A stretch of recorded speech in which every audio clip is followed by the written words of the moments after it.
Let us understand a cell. A cell is a device which is able to maintain a steady potential difference across a circuit. अब cell से related दो words बहुत important होते हैं. एक होता है ईएमएफ और एक होता है पोटेंशियल डिफरेंस. दोनों में फर्क होता है.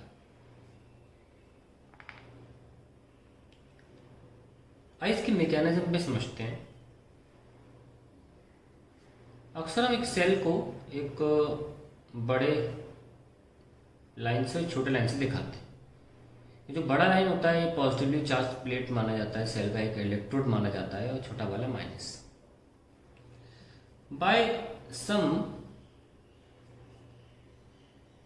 केमिकल बोल लें, चाहे इंटरनल केमिस्ट्री बोल लें, इंटरनल केमिस्ट्री और से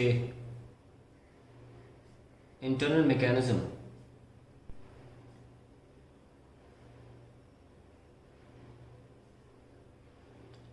the positive charges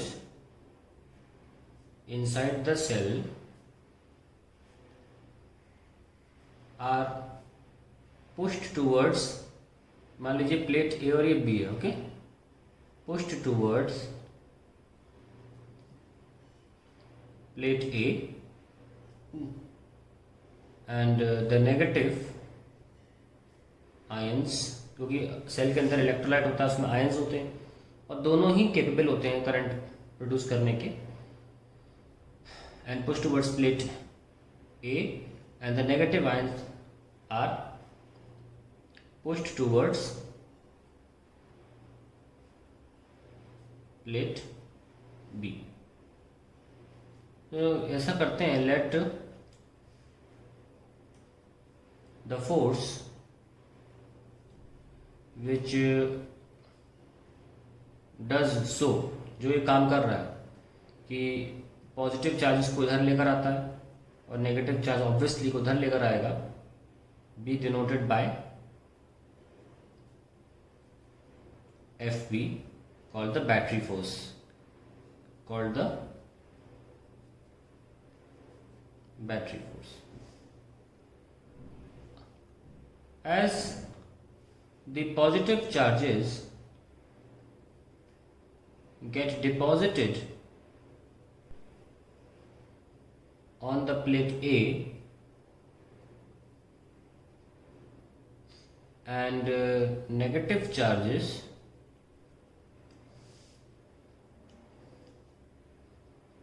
get deposited on the plate B, an electric field E is developed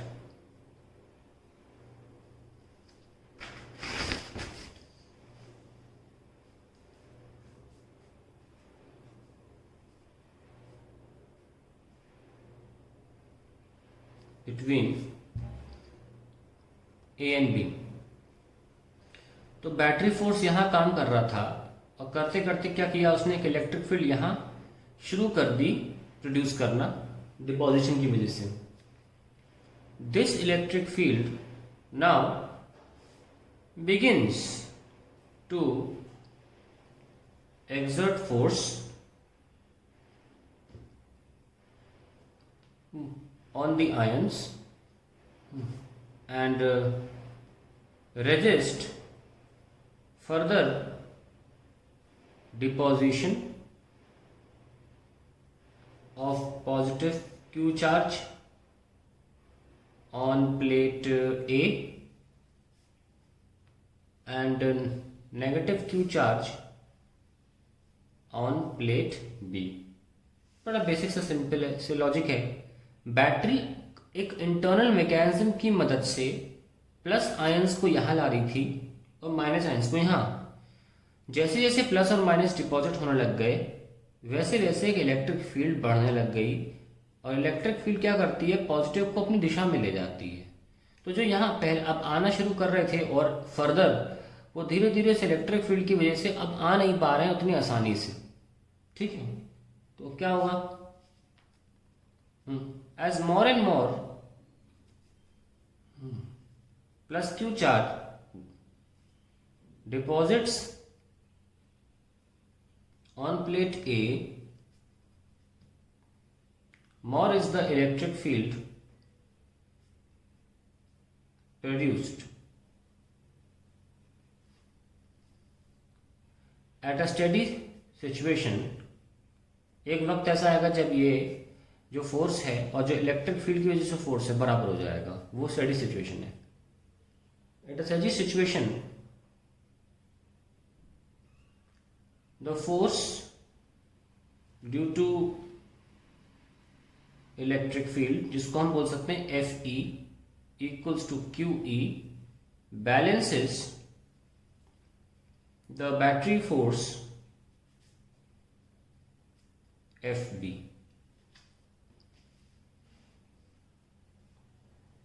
Balances the battery force FB. तो FB is equals to Fe is equals to QE. ध्यान रहे कि F B और F E बराबर हो जाते एक point पर आकर। एफ बी ऑलरेडी जब सेल बना दिया तो फिक्स हो गया है, एफ बी बदलता नहीं है। ये तो इलेक्ट्रिक फील्ड का फोर्स है जो ग्रेजुअली इंक्रीज होना चालू हुआ। एफ बी जितना डिपॉजिट कर रहा था वो तो करेगा उतना जितना उसके पास ताकत है, लेकिन जो एफ ई फोर्स है इलेक्ट्रोस्टैटिक का फोर्स, ये धीरे धीरे ग्रेजुअली इंक्रीज होके और बराबर हो जाता है फाइनली बैटरी फोर्स के, and then no further motion of charge takes place. अब हम बात करें इसकी अगर कि what is work done by battery. Work done by battery, work done by battery कितना होगा, force by battery into distance जो कि हम लेके जा रहे हैं इसको उसमें सेल में, और ये डिस्टेंस हम मान लेते हैं इनके बीच में d है। जैसे कि दिखाया, मे भी शायद ना दिख रहा होता उस वक्त, छुप गया होगा। तो प्लेट के बीच में जो डिस्टेंस है वो d है। तो वर्क डन बाय बैटरी जो है वो फोर्स इनटू डिस्टेंस से निकाला जा रहा है, वो तो डिस्प्लेसमेंट है, पर इस वक्त डायरेक्शन ऐसे कोई चेंज नहीं हो रही तो हम डिस्टेंस भी बोल सकते हैं। तो ये क्या है हमारा work done on the charge Q in taking it from plate B to A. So simply normal work done है FB into D। तो अगर मैं बोलूं work done per unit charge, तो ऐसे में जो बाय बैटरी होगा वो क्या होगा, WB by Q, and you can write it as FB into D upon Q। अब एफ बी और एफ की स्टेडी सिचुएशन में बराबर हो जाते हैं। क्या बोला मैंने, स्टेडी सिचुएशन, जब सेल कनेक्टेड नहीं है किसी भी सर्किट, मतलब कंप्लीटेड नहीं है एक्सटर्नली, तो हम बराबर लिख रहे हैं एफ बी को Q E into D upon Q. तो आप देख सकते हैं मैंने ये कैंसिल कर दिया, क्यू से क्यू, और ई इंटू डी क्या होता है, वी, पोटेंशियल डिफरेंस। ओके, सो हमारे पास क्या आ गया,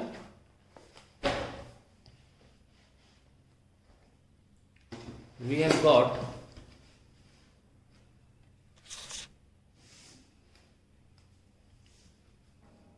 work done by battery per unit charge as potential difference। Remember that ये तो बहुत अलग चीजें हैं। work done by battery per unit charge is actually called EMF, and potential difference is actually due to the electric field generated by deposition of charges. ये दो अलग बातें हैं, डिपोजिशन ऑफ चार्जेस। सो ध्यान रखें कि ईएमएफ जो होता है वो है work done by battery force per unit charge in taking it from plate B to plate A, whereas जो potential difference निकल के आया है, it is due to the electrostatic field inside the cell. Electrostatic field या electric field भी बोल सकते हैं इनसाइड द सेल। दोनों में आप अंतर समझिए, ये इलेक्ट्रिक इन नेचर नहीं है, ये वर्क डन जो है it is not electric in nature, it is not because of the electric field, but potential difference it is because of the electric field generated inside the cell. The two are bound to be equal when a cell is not in use. So EMF is equals to potential difference when cell is not drawing any current, or you can also say when no current is drawn from the cell. दोनों बातें हैं, no current is drawn from cell. So कोई पूछे what is the EMF of a cell, तो आप बोलेंगे कि EMF क्या होता है? It is a work done by the battery force in taking a charge from negative plate to positive plate. per unit charge भी लगा लेना। क्या बोला मैंने? What is EMF? It is a work done by the battery force in taking a positive unit charge from negative plate to positive plate, and this is not going to change. It will always remain the same. Once cell is created, it will always remain the same. तो ये EMF है। But potential difference जो होता है वो अंदर की electric field की जनरेशन की वजह से होता है। अंदर की इलेक्ट्रिक फील्ड कम भी हो सकती है किसी सिचुएशन में, ज्यादा भी हो सकती है, बदल सकती है। तो यानी कि potential difference can very but electric field can not very, sorry EMF cannot vary. EMF will remain the same. Battery force into distance. The distance is not going to change between the plates of the cell. The battery force is not going to change under any situation. What can change potential difference? Because ये electric field पे आधारित है, depend करता है। ये potential difference कम भी हो सकता है जब इसको कनेक्ट किया जाए किसी external circuit से, और ज्यादा भी हो सकता है। तो यानी कि potential difference can be more than EMF as well as potential difference can be less than EMF. ये फिक्स्ड है, it is battery force into distance per unit charge, that is EMF। पर ये वो चीज नहीं है, ये सिंपली पोटेंशियल डिफरेंस जो है वो E इंटू डी है, दैट्स इट। और ये इलेक्ट्रिक फील्ड पे डिपेंड कर रहा है, डी चेंज नहीं होगा पर इलेक्ट्रिक फील्ड बदलेगी। तो उसके बारे में अब देखते हैं कैसे बदलती है इलेक्ट्रिक फील्ड। तो मान लेते हैं हमने कनेक्ट कर दिया इस सेल को, हमने सेल को कनेक्ट कर दिया, कनेक्ट कर दिया ये प्लस ये नेगेटिव, तो पूरे वायर में इलेक्ट्रिक फील्ड इधर जनरेट हो गई इन दिस डायरेक्शन। तो what happens, the electric field जो इस प्लस और माइनस पे जनरेट हुई है इन द वायर एक्सटर्नल, जो वायर एक्सटर्नल है वहां पे, causes the electrons to move in the opposite direction, क्योंकि इलेक्ट्रिक फील्ड के हमेशा अपोजिट डायरेक्शन में इलेक्ट्रॉन मूव करते हैं। Electrons to move in the opposite direction, ये प्लेट ए थी, ये प्लेट बी थी, direction, and get deposited on plate A, thus reducing the positive charge on plate A। अब यहां से यहां पे आकर जब डिपॉजिट हो जाएंगे इलेक्ट्रॉन, तो प्लेट A पर जो पॉजिटिव चार्ज है वो कम हो जाएगा, और यहां से जब आप नेगेटिव हटा रहे हो, यहां से नेगेटिव हटा के यहां लेके जा रहे हो, तो या नेगेटिव कम हो जाएंगे या पॉजिटिव कम हो जाएंगे, and negative charge on plate B also decreases. जब यहां से आप इलेक्ट्रॉन निकालोगे तो ये एरिया डेफिशिएंसी ऑफ इलेक्ट्रॉन हो जाएगा थोड़ा, और ये प्लस में जाकर इलेक्ट्रॉन जब प्लस वाली प्लेट में जाएगा तो न्यूट्रलाइज करेगा थोड़े प्लस चार्जेस को, और यहाँ प्लस चार्ज कम हो जाएगा। अब समझ गए आप? जब यहाँ पे एक प्लेट पर यहाँ पे धीरे धीरे इलेक्ट्रॉन्स की आने की वजह से यहाँ पॉजिटिव कम हो रहा है और यहाँ पे नेगेटिव बढ़ रहा है, तो इलेक्ट्रिक फील्ड रिड्यूस हो गई ना। वो तो बेचारी इसी बात पे डिपेंड कर रही थी, डिपोजिशन पे। डिपॉजिटेड चार्ज तो कम हो गया इलेक्ट्रॉन की आने की वजह से, तो इलेक्ट्रिक फील्ड रिड्यूस हो गई। And the plate also decreases, causing the electric field inside the cell to reduce। और हम जानते हैं कि पोटेंशियल डिफरेंस जो था वो इलेक्ट्रिक फील्ड पे डिपेंड करता था, इलेक्ट्रिक फील्ड पे डिपेंड करता था वो। सो इसको लिख लो and V equals to ED। So potential difference across the terminals of cell decreases when current is drawn from cell। अब आपको समझ में आ गया होगा Y जब सेल यूज में आता है तो EMF से कम क्यों हो जाता है potential difference. Therefore EMF is greater than V when cell is in use। और कैसा use? Drawing current from cell, current from cell, तो उस दौरान आपका पोटेंशियल डिफरेंस कम हो जाता है। नाउ इसको ही आगे बढ़ा लेते हैं।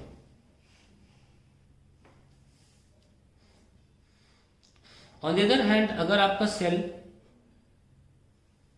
किसी मैकेनिज्म के थ्रू, मतलब कोई और सेल, बड़ा सेल लगा दिया, वहां से करंट लेता है, अब सेल करंट अंदर आ रहा है, ठीक है। So the electric field is like this generator. मैं दूसरा डायग्राम बना लेता हूं। If the reverse happens, suppose an electric field is generated by some external source, bigger cell, in this direction, तो व्हाट हैपेंस, इलेक्ट्रॉन्स यहां से छीन ले जाएंगे और यहां डिपॉजिट कर दिए जाएंगे। So when current is given to cell, इस सेल में करंट दिया जाएगा, given to cell, the electric field कहाँ, इधर है ना, पहले उल्टा साइड थी तो इलेक्ट्रॉन इधर हो गए, तो then the electrons are taken from plate A and deposited to plate B। So charges on A and B increases, thus electric field inside cell increases, therefore potential difference increases, and in this case potential difference जो है वो EMF से ज्यादा हो जाती है, और इस सिचुएशन को हम क्या बोलते हैं, चार्जिंग ऑफ सेल। तो ये बहुत इंपॉर्टेंट एक्सप्लेनेशन है, नॉर्मली बुक्स में नहीं मिलता है ये, कि EMF क्या है, पोटेंशियल डिफरेंस क्या है, चार्जिंग में EMF छोटा क्यों हो जाता है, डिस्चार्जिंग में EMF बड़ा क्यों रहता है। ध्यान रखें, EMF जो है वो अंदर की इलेक्ट्रिक फील्ड पे डिपेंड नहीं करता, वो बैटरी फोर्स इनटू डिस्टेंस है, और जितना बैटरी फोर्स लगता है बी प्लेट से ए प्लेट में चार्ज ले जाने में, वो क्यों बदलेगा, वो नहीं बदलेगा, वो सेल का इंटरनल मैकेनिज्म है। So that is all about how EMF is generated, what is potential difference, why the two are sometimes greater than each other, greater than the other, and all this theory about EMF, about the cell। अब हम इसके बारे में पढ़ेंगे कि cell में एक और चीज होती है इंटरनल रेजिस्टेंस।